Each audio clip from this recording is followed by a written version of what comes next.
Democrats and Republicans have been reacting to the news of the indictment against Donald Trump. Here is what different folks had to say. Much better the second time in the election than the first. And they go after him on a boxes hoax, just like the Russia hoax and all of the others. This has been going on for 7 years. They can't stop because it's election interference at the highest level. There's never been anything like what's happened. I'm an innocent man. I'm an innocent person. They had the Mueller hoax, the Mueller report, and that came out, no collusion after 2.5 years. That was set up by Hillary Clinton and Democrats. But this is what they do. This is what they do so well. If they would devote their energies to honesty and integrity, it would be a lot better for our country. They could do a lot better. They could do a lot of great things. But when you look at what's happened to our country in the last 3 years, we were energy independent. We had a strong military that wasn't woke. We were doing so well. We were respected all over the world. Got the biggest tax cuts in history, biggest regulation cuts in history. And what do? You have a president where an election was taken, got more votes than any sitting president in history by far, never anything even close. And they come after me because now we're leading in the polls again by a lot, against Biden and against the Republicans by a lot. But we're leading against Biden by a lot, a tremendous amount. And we went up to a level that they figured the way they're going to stop us is by using what's called warfare. And that's what it is. This is warfare for the law. And we can't let it happen. We can't let it happen. Our country is going to hell. And they come after Donald Trump, weaponizing the Justice Department, weaponizing the FBI. We can't let this continue to go on because it's ripping our country to shreds. We have such big problems, and this shouldn't be one of them. It's a hoax. The whole thing is a hoax, just like Russia, just like the fake dossier was a hoax. You saw the Durham report. You saw the Mueller report. It was all a big hoax. You had 2 impeachments, and they lost and we won, and we had tremendous support. But that was a hoax and a scam, and now they're doing it again. It's just a continuation, 7 years, even after I'm out. But it's called election interference. They're trying to destroy a reputation so they can win an election. That's just as bad as doing any of the other things that have been done over the last number of years, and especially during the 2020 election.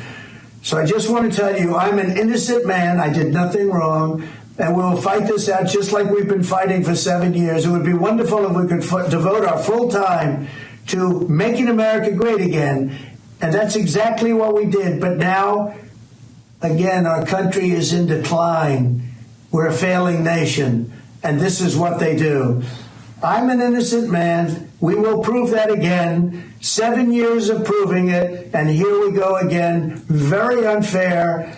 But that's the way it is. I just want to thank everybody. We are doing something very special for our country. We're putting America first. I always put America first. And that's why we were in a position. Unfortunately, that position is no longer valid because they've done such a poor job. But we're in a position where we're going to make America great again. I'm innocent, and we will prove that very, very soundly and hopefully very quickly. Thank you very much. By the administration of a sitting president who's also a potential rival in the upcoming election.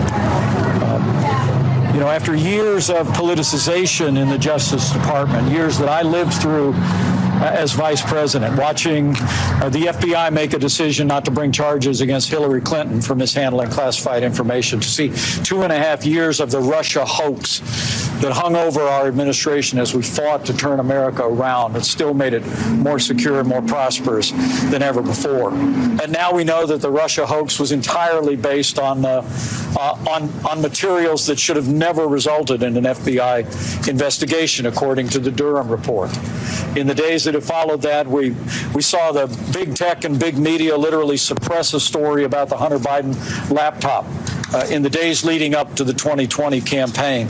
And we've seen, frankly, this Department of Justice slow walk investigations into the president and into his family as well. And so I think it's deeply troubling to see an indictment against a former president of the United States. I had hoped that the Department of Justice would see its way clear to resolve this matter without an indictment, and said so earlier this week. I mean, an indictment against a former president, I think, is going to be extraordinarily divisive at a very challenging time for American families. And I also believe it sends a terrible message to the wider world.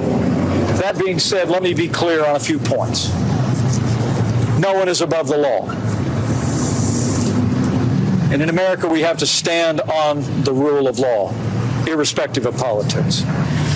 Secondly, the handling of classified materials is a very serious matter in this nation. My years as Vice President, my years serving on the International Relations Committee in the House of Representatives, it's important that we protect the nation's secrets. It's one of the reasons why, after the multiple disclosures at President Biden's home of classified materials that he had retained from his days as Vice President and as President, that we thought it was appropriate for us to have our records examined. And we found that there was a small number of classified materials that had been stored inadvertently with our materials as well. We fully cooperated with the FBI's investigation. I took full responsibility for it.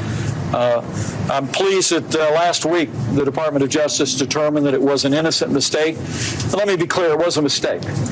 And protecting the nation's secrets is absolutely vital to securing this country in the days ahead. Now, on the matter involving the president's indictment, let me be clear. As much of the national media rushes off with a predictable rush to judgment, no one knows the facts.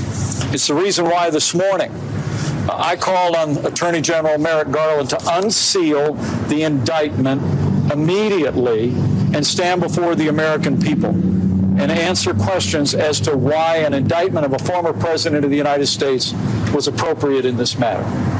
I learned just moments ago that the Department of Justice has scheduled a press conference this afternoon, and I welcome that. The American people have a right to know why it was necessary for the first time in history to bring an indictment of this nature against a former president of the United States. Finally, I think it's important to remember that in America, everyone is entitled to be presumed innocent until they're proven guilty. And the former president has every right to a presumption of innocence in the days and months ahead as this matter proceeds. And I would just urge all my fellow Americans in two ways. Be patient. No one knows exactly what the facts in the law are in this case. And I think it's important that we wait. And each American will understand the facts, and we can each make our own judgment about whether or not this was an appropriate action, or whether or not there's one more example of the politicization and weaponization that's taken place in the Department of Justice in recent years. And finally, I just encourage people to pray. Pray for the former president and his family as they endure this latest controversy. I pray for all those in positions of authority, that they would have wisdom and be committed to justice. And in the end, I'd say pray for all the American people in these challenging times. I think we do well to remember to turn to that wellspring of support that has always strengthened us since the early days of our nation's founding. With that, finally, I'll just simply say the pledge that I made today when I announced my intention to seek the Republican nomination for President of the United States, that if I have the privilege to serve as your president, on day one, we're going to clean house at the highest level at the Department of Justice. We're going to appoint men and women of integrity who will restore public confidence in equal treatment under the law. So help me God. Questions? If elected, would you pardon Trump if he was convicted? Look, there's assumptions in there that I'm not going to speak to hypothetical questions. Mr. Vice President, let me ask you. Talking about the Department of Justice being political, these charges against him, are they political? I don't think we know the facts. And I think it's important that we allow the process to be made public to the American people. It's one of the reasons why this morning I think I was the first to call on Attorney General Merrick Garland to unseal the indictment, stand before the American people, and explain the justification for the first time in America.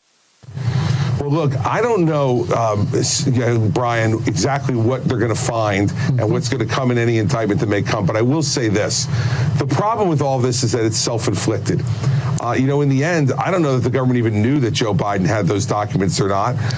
But they did know Donald Trump did. And in fact, asked for them voluntarily for over a year and a quarter, and got them back in dribs and drabs. And at least if you believe the accounts that you're reading right now, and I take them with a grain of salt because I did this work for 7 years, and I know you can't believe anything until an indictment comes out. If in fact you're keeping those things knowingly, even after the government has asked for you to bring them back, the excuses about, they were classified, declassified automatically when I left the office, well, that's just wrong. I mean, I know that as a legal matter. And the problem with this is, let's go to pull it back for a second. It's a bigger problem whether he's indicted or not, because these are all self-inflicted wounds. Return the documents and stop doing this. Why do you have to be the center of negative attention all the time? Why do you have to be angry all the time? And that's what Donald Trump has done. So I'll wait to see him make a judgment on the indictment if and when one comes. But certainly, as you know, on the Alvin Bragg stuff, I said at the time, that's a ridiculous indictment and one that I would have never brought as a prosecutor.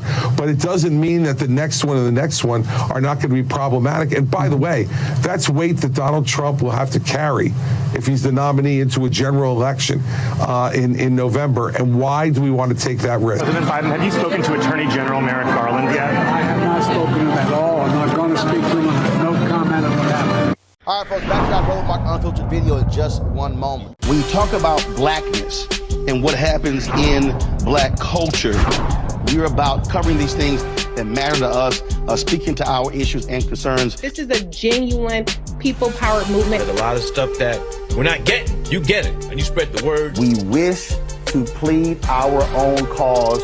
Too long have others spoken for us. We cannot tell our own story if we can't pay for it. This is about covering us. Invest in black-owned media. Your dollars matter. We don't have to keep asking them to cover our stuff. So please support us in what we do, folks.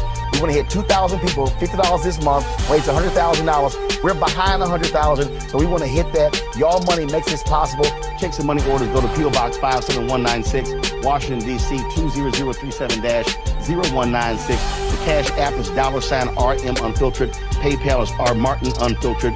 Venmo is RM Unfiltered. Zelle is Roland at RolandSMartin.com.